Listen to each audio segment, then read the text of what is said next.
Мен және менің бауырларым барлығымыздың балалық шағымыз 90-шы жылдардағы өзге балалар секілді кәдімгі қарапайым отбасында өтті.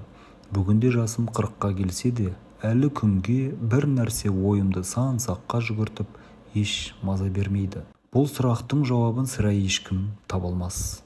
Бірді айтып, бірге көшпейін. Әңгіме ауаны қарындасым жайлы болғандықтан, бірден содан бастайын. Соңымнан ерген қарындасым менен 3 жасқа кіші. Мен әкеме тартып түсім сары болса, ол анама тартқан қара торлау қыз болып өсті. Бүгінде отбасылы, балалы, шағалы. Барлығы дұрыс екен ғой, тұрмыс құрып бала сүйіпті, енді не мәселе дерсіздер? Айтайын. Бәз біреулер үшін барлығы ойдағыдай болып көрінгенімен мүлдем олай емес. Себебі қарындасым не сау емес, ауруға жатпайды. Тіпті кейбір қылықтарына қарап, ішіне жын кіріп кеткен ба дейін десең, олай да емес секілді. Психикалық ауытқу ма? Жоқ, оған да ұқсамайды. Егер ондай белгілері бар болса, мектепті орташа бітіріп, жоғары институтында жақсы тамамдамас еді ғой. Бітірген оқуы мұғалімдік, тарих және география пәнінің мұғалімі. Бірақ әлі күнге мұғалім болып жұмыс істеу арманы болып қана келеді. Себебі мұғалім болуға жолы бір болмай-ақ қойды. Мүмкін оның төменде мен айтайын деп отырған бір түрлі қылықтары оның ұстаз болуына кедергі болып жүрген болар. Жарайды. Ендеше құлақтарыңызды түрік ұстаңыздар, мен бастайын. Қарындасым бүгінде үйлі баранды деп жаңа тілге тиек еткенмін. Бірақ ерсі қылықтары адамды еріксіз ойландырады.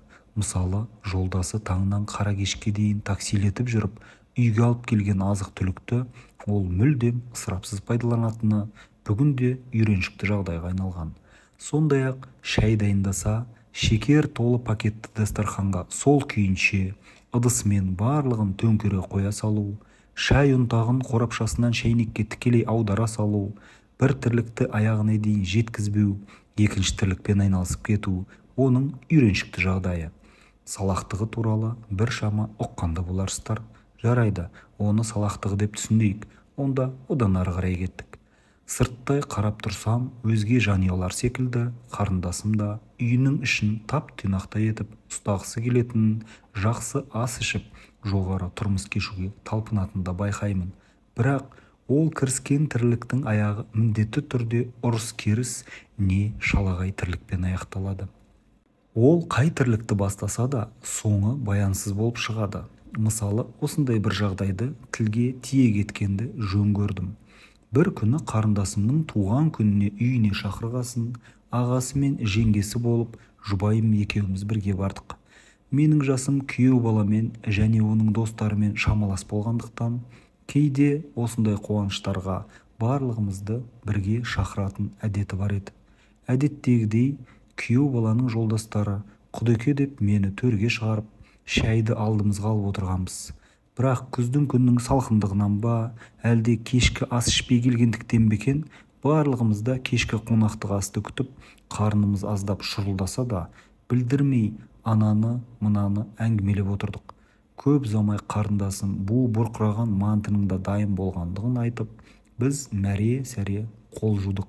Столға отыра салып, құттықтау сөзден соң, мантыны аузымызға алғанымыз сол екен, фаршы иістеніп, мүлдем жеуге келмейтін болып шықты. Қарындасым күйеу балаға бажырая қарап бұрқылдай бастады. Ал күйеу балам басын қасып, ертең алған жеріме қайтадан өткіземін деп мәңгірлейді. Айналайын-ау, сонша кісіні үйге мейман етіп шақырғанда, бір дұрыстап аста бермеді-ау деп біз отырмыз іштен күйіп. Жұбайымда жеңгесі болғандықтан бар қолынан келгені шай құюмен шектелуде. Сол сәтте қарындасым, еш уайымдамаңыздар, далада мол болып шашлык пісіп жатыр деп, кешкісін өзіміз аздап шоғын үрлеген кәуапты есімізге салып қойды. Кәуап еске түскен соң баршамыз, ол бір екен-ау деп қауқылдасып қалдық. Алайда қарын байбалам салып бара жатқасын, қу тілді құрдастарының бірі, шашлык пісті ма деп сұрай бергені сол еді.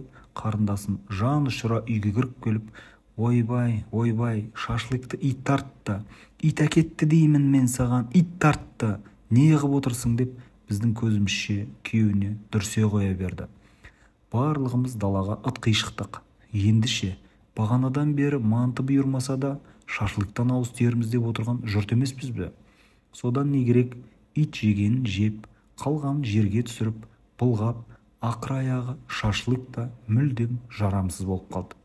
Міне, осыншама қонақты үйіне шақырып, құр шаймен қайтарған қарындасымның бұл тірлігін кім қалай түсіндіріп берер екен? Салақтық па, әлде жауапкершілігінің жоқтығы ма? Неге үнемі осылай болады? Не болып та ондай кімнің басынан өтпейді десеңіздер, қарындасымның ерсі қылықтары туралы әңгімемді келесі әңгімеде жалғастырайын.